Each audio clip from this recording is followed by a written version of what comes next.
ইসলামী ব্যাংকের প্রধান কার্যালয়ে গোলাগুলির ঘটনা ঘটেছে। ইসলাম গ্রুপের শতাধিক বহিরাগত জোর করে ব্যাংকে প্রবেশের চেষ্টা করলে তাদের বাধা দেওয়া হয়। এ সময় কর্মকর্তাদের উপরে এলোপাতাড়ি গুলি চালায় দুর্বৃত্তরা।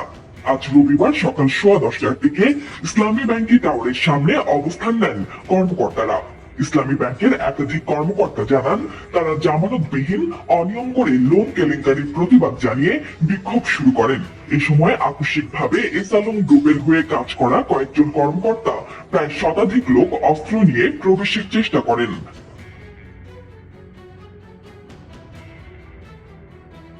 তাদের প্রবেশে বাধা দিলে বহিরাগতরা অস্ত্র বের করে এলোপাতাড়ি গুলি করেন। এ সময় 3 কর্মকর্তা গুলিবিদ্ধ হন। 5 কর্মকর্তা আহত হয়েছেন, যাদের মধ্যে 3 জন গুরুতর। পরে উপস্থিত কর্মকর্তারা পাল্টা ধাওয়া দিলে তারা পালিয়ে যায়। এ সময় ইসলামী ব্যাংকের ডিজি শফিউল্লাহ সর্দার, অফিসার মামুন, আব্দুর রহমান ও বাকি বিল্লাহ সহ 5 কর্মকর্তা গুলিবিদ্ধ হন। এর আগে গত বৃহস্পতিবার ইসলামী ব্যাংক থেকে পদত্যাগ করেন কায়সার আলী। তিনি ব্যাংকটির অতিরিক্ত ব্যবস্থাপনা পরিচালক ছিলেন। বুধবার ব্যাংকের কর্মকর্তার সামনে সাদা কাগজে পদত্যাগ করে ব্যবস্থাপনা পরিচালকের কাছে জমা দেন কায়সার আলী।